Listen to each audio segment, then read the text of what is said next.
Magandang araw mga kabayan. Ito po ang inyong lingkod ulit. Walang iba po, Mr. Fritz De Leon. Ngayong araw na to ay mag-aaral tayo tungkol sa technical side ng ating business. Siyempre, pag may mga katanungan yung mga kabayan natin, mas maganda po yung masasagot natin sila. Kaya sana po marami kayong matutunan. Okay, unang gawin po natin is magsisave po tayo ng gateway natin. Ifo-phone book po natin yan. Kung kayo po ay Sun user, ito po ang mga gateways nyo, yung mga number na po yan. Isisave nyo po. Ipapangalan nyo sa phone book is gateway. Kuha lang po kayo ng isang number dyan.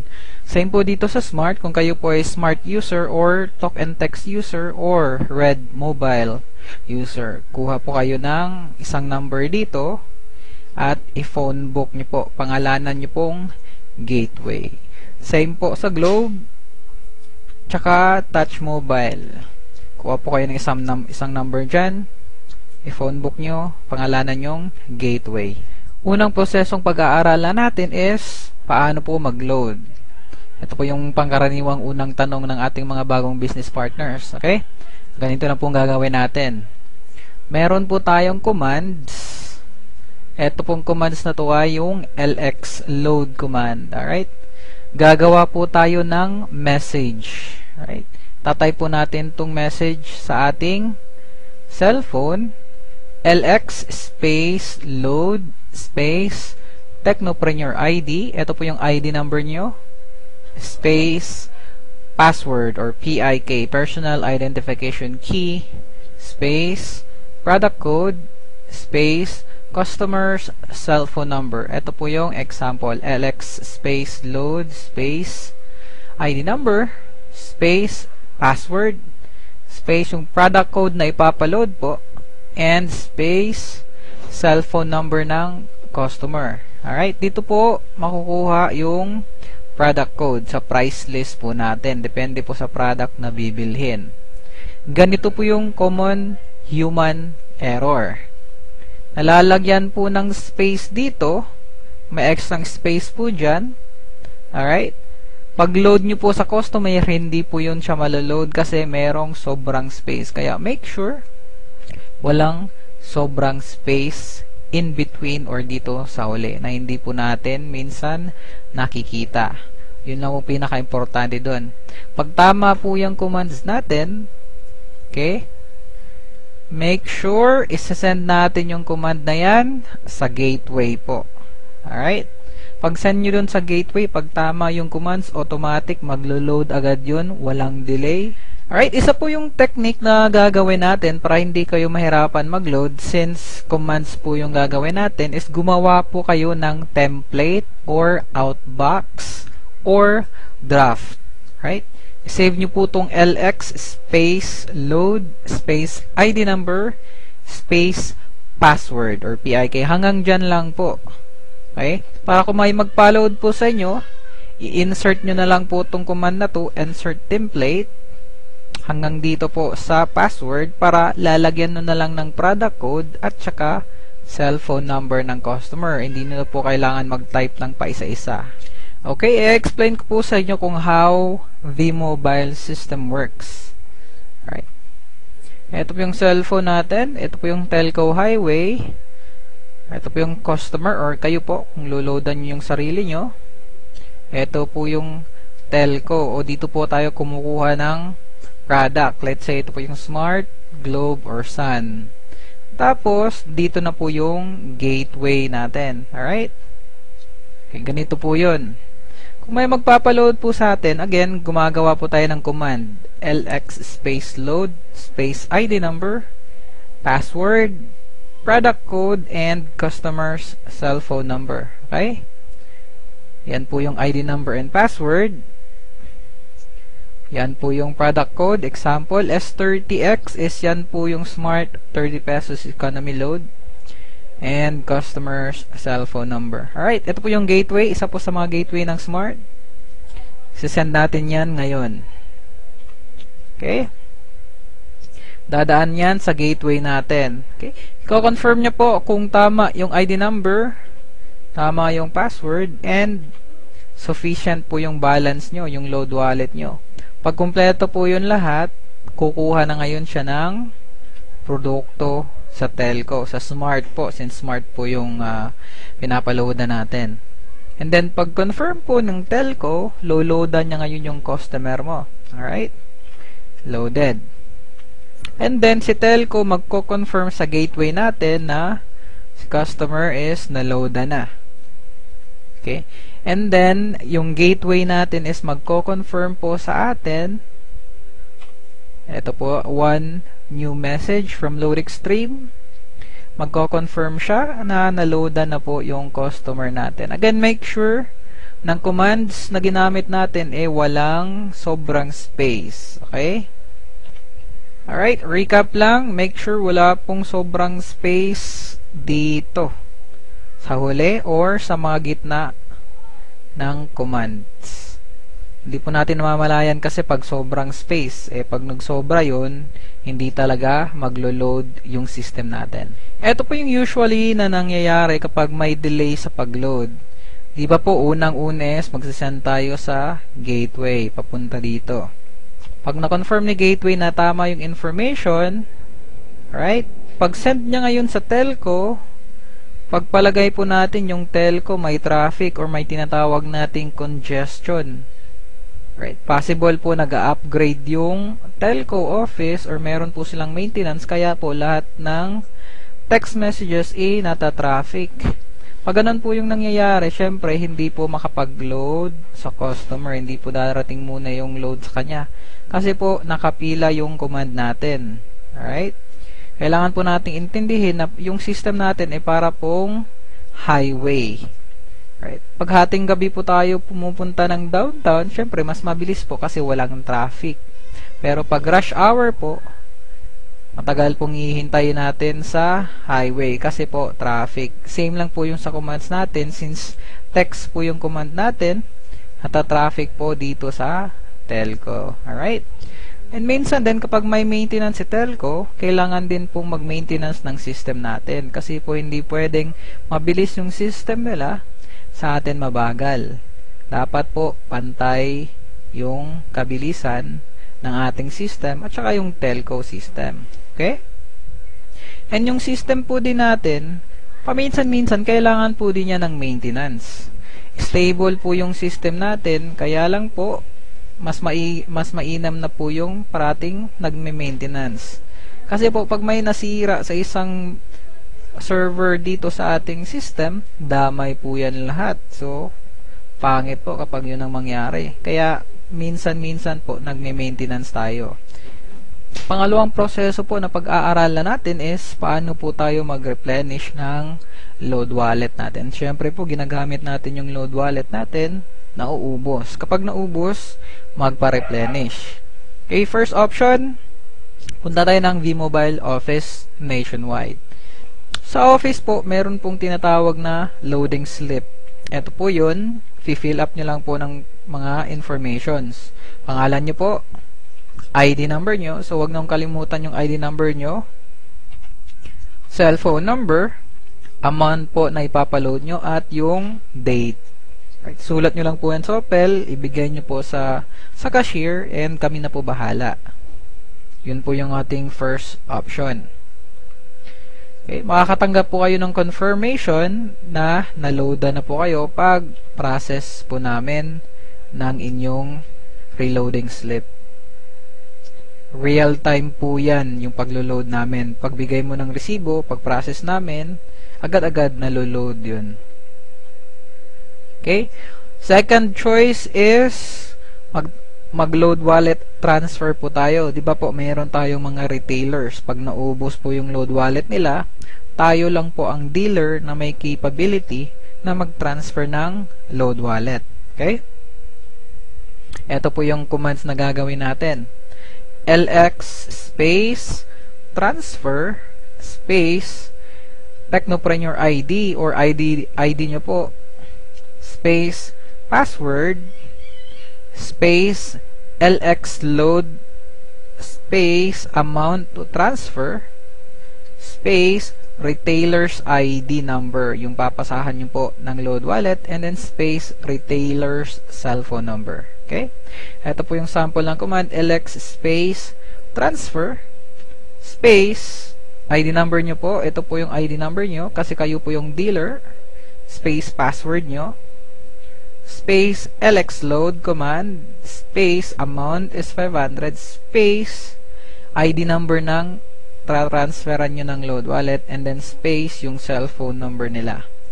Again po, common human error. Make sure na walang space dito sa huling command. Alright? Kasi po pag may sobrang space niyan, pag send nyo sa gateway, hindi po tatanggapin ng system yun kasi mali. Again, make sure in between, wala pong space again. Alright? Pag tama po yung commands nyo, make sure to send it to your gateway para po ma-process namin. And again, pag tama po yung commands, walang sobra, walang human error, automatic, yung load wallet is matatransfer dun sa loadan mo ng load wallet. Okay, makakatanggap po sila ng confirmation na naloadan na po sila ng 500. And ikaw po, makaka-receive ka din ng confirmation na nabawasan po ng 500 pesos yung load wallet mo. Update lang po, kapag less than 500 pesos na load wallet yung transaction nyo, may bawas kang piso na load wallet. Pagpalagay natin, meron kang 1,000 na load wallet, tapos nagpa-load wallet transfer yung Tecno user mo ng 300 pesos, yun po yung minimum 300 pesos. Ang mababawas po sa load wallet nyo is 301 pesos. Kasi po, below 500, merong bawas. Pero, above 500 pesos po, wala na pong bawas yon. Third option, online conversion. Alright, for dealers lang po to. Punta po kayo dito sa link http mylx.biz. Ay, ito po yung website natin, yung website po natin sa marketing. Login lang po kayo using your ID number and password. Again po, for dealers lang po to. Click nyo po yung login. Okay. Ito po yung makikita nyong website. Okay. Click nyo po yung convert earnings. Pag-click nyo dyan, okay, pagpalagay natin, ito na po yung income nyo, 26,000, and meron na po kayong 6,500 na na-withdraw. Alright, meron kayong 20,000 pesos remaining. Okay. Pagpalagay natin, i-convert natin yan ngayong 20,000 para maging load wallet. So, lagay nyo lang yung password nyo dito, and then, lagay nyo yung 20,000, and then click submit. Ganito po yung proseso niyan. Make sure na na-convert nyo po yung earnings nyo before 7 p.m. Friday. Okay? Before 7 p.m. Friday.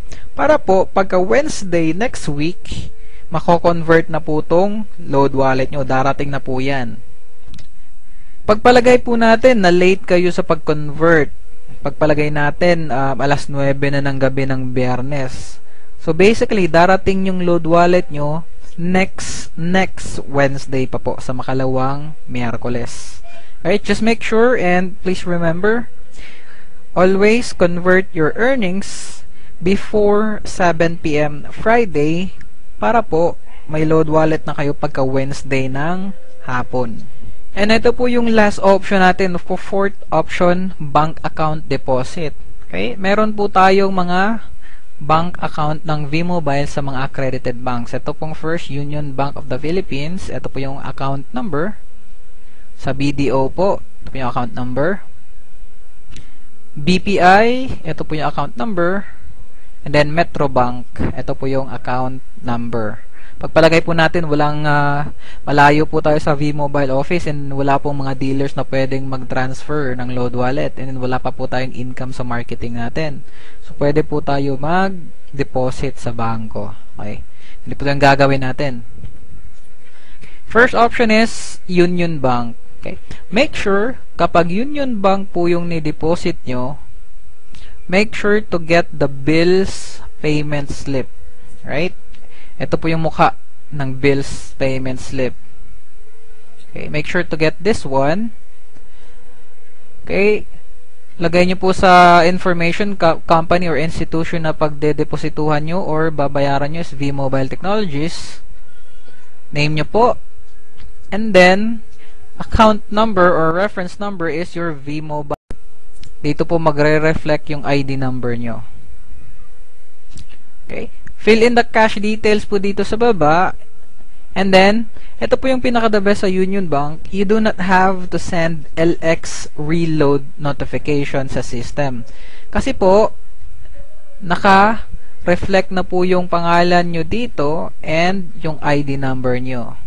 Once po ma-receive namin tong resibong to sa office, malalaman namin na ikaw po yung nag-deposit ng pera. So, hindi nyo na po kailangan mag-text. Again, make sure it's bills payment slip para po mag-reflect yung information nyo. Okay, load wallet will be credited the same day. Ganito po yan. Sa bangko po, merong 3 hours processing period. Kapag umaga nyo po dineposit yung pera, probably afternoon, meron na po kayong load wallet. Pag around 2 or 3 p.m., expect na magka-load wallet kayo kinabukasan na po ng umaga. Alright? Again, merong 3 hours processing period. Second option is sa BDO po. Ito po yung Banco de Oro.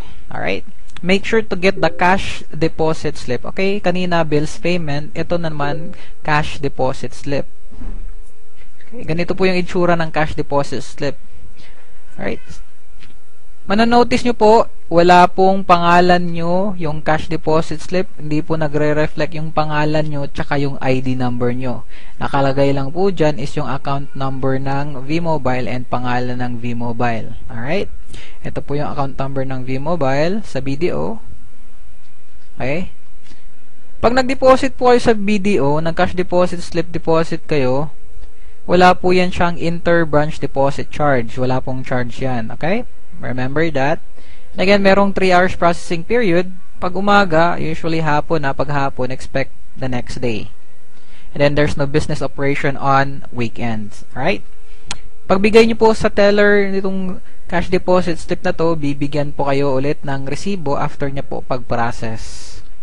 Okay? Ito na po yung matatanggap nyong resibo. Okay?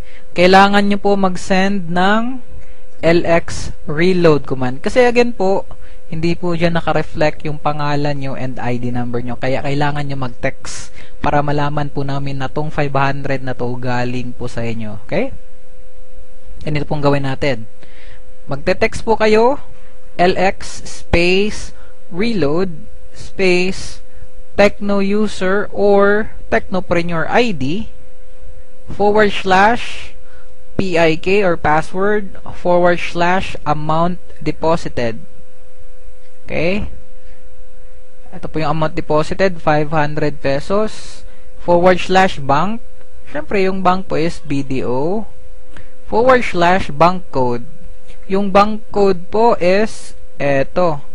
Yung 398. Pag hindi po kasi sigurado sa bank code ng pinagdeposituhan yung bangko, tanungin nyo lang po sa teller.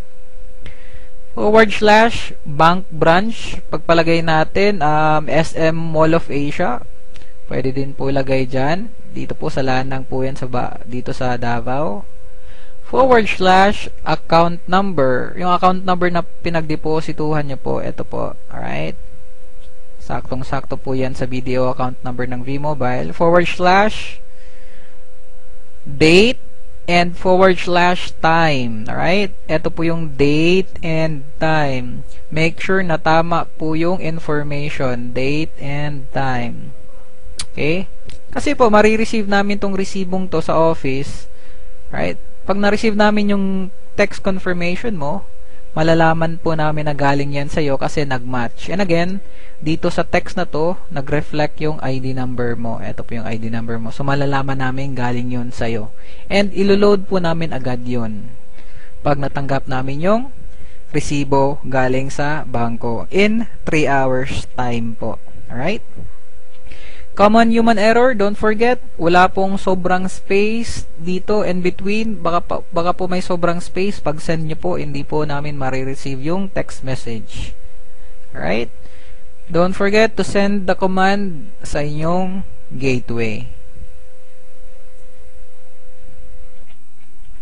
Alright, same process po sa BPI and Metrobank. Make sure to get the cash deposit slip. Okay, again, 3 hours processing period. Pag umaga, usually hapon na. Pag hapon, expect na bukas ng umaga. Then, wala pong business operation on weekends. And lahat po ng process na to is available po sa inyong quick guide. Kailangan nyo lang po basahin at intindihin po natin kung ano mga nakasulat doon. Pag meron po kayong mga questions, wag po kayong mag-atubiling magtanong para po maklarify yung information or magpatulong po kayo. Okay, sunod po nating pag-aaralan is paano po mag-register. Alright? Kayo pong mga dealers, again, meron po tayong 20 pieces na techno user or retailer. Para po magamit ng mga retailer nyo dun, para po magamit ng mga kapitbahay nyong gustong mag-loading, kailangan po natin i-register. Okay? Ganito po yung gagawin natin. Magpa-process po tayo ng LX reg na command. Okay, ganito po yan, oh. LX space reg or reg space techno user ID. Okay, yung techno user ID or yung retailer ID space subscribers activation code or yung SAC. Nasa likod po yan ng techno user card nyo. Kailangan nyo po i-scratch para makita nyo po yung number. Alright, it's a 10-digit number. And then space birth date. Okay, make sure the birth date, ganito po yung format, month dash date dash year. Okay, ito po yung sample, 12-05-1984. Yan po yung birth date format.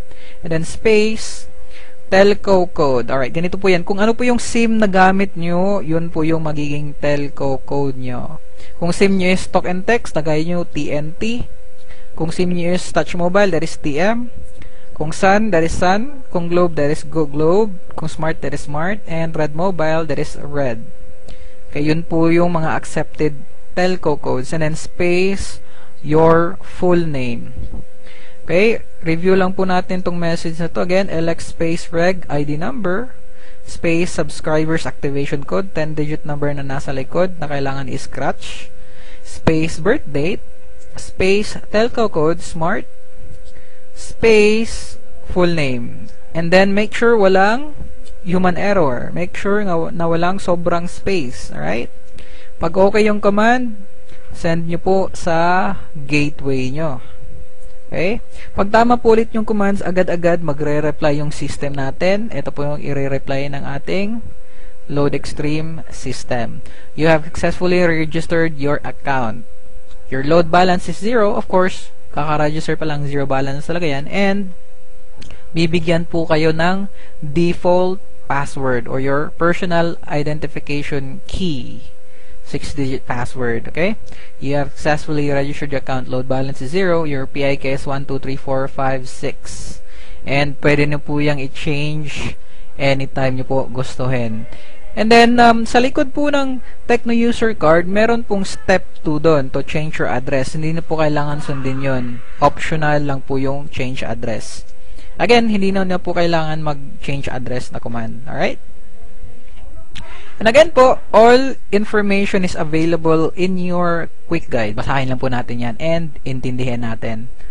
Matutulungan po tayo ng quick guide na yan. Kaya ito po yung LoadExtreme system behavior. Meron tayong tinatawag na 3 error trapping rule or 3 wrong PIK entry.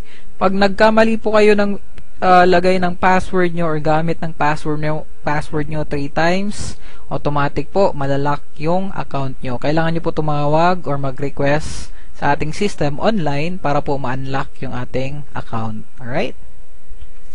Okay, telco warning notification and 30 minutes stale request feature. Ganito po yan.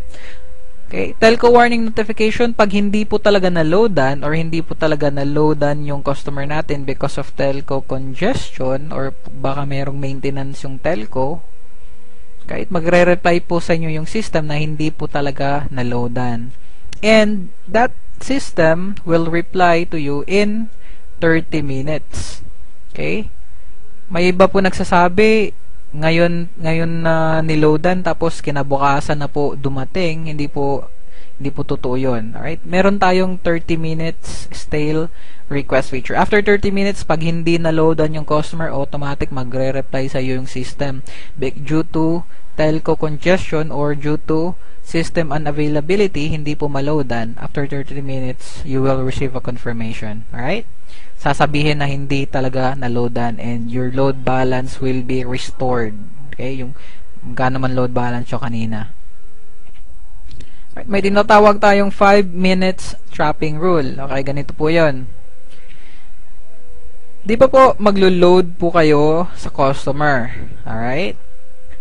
Kahit ilang beses nyo po isend etong command na to, same commands, same product code, and same cellphone number, within 5 minutes, kahit 100 times yung po isend yan, that will be counted as one transaction only. Alright?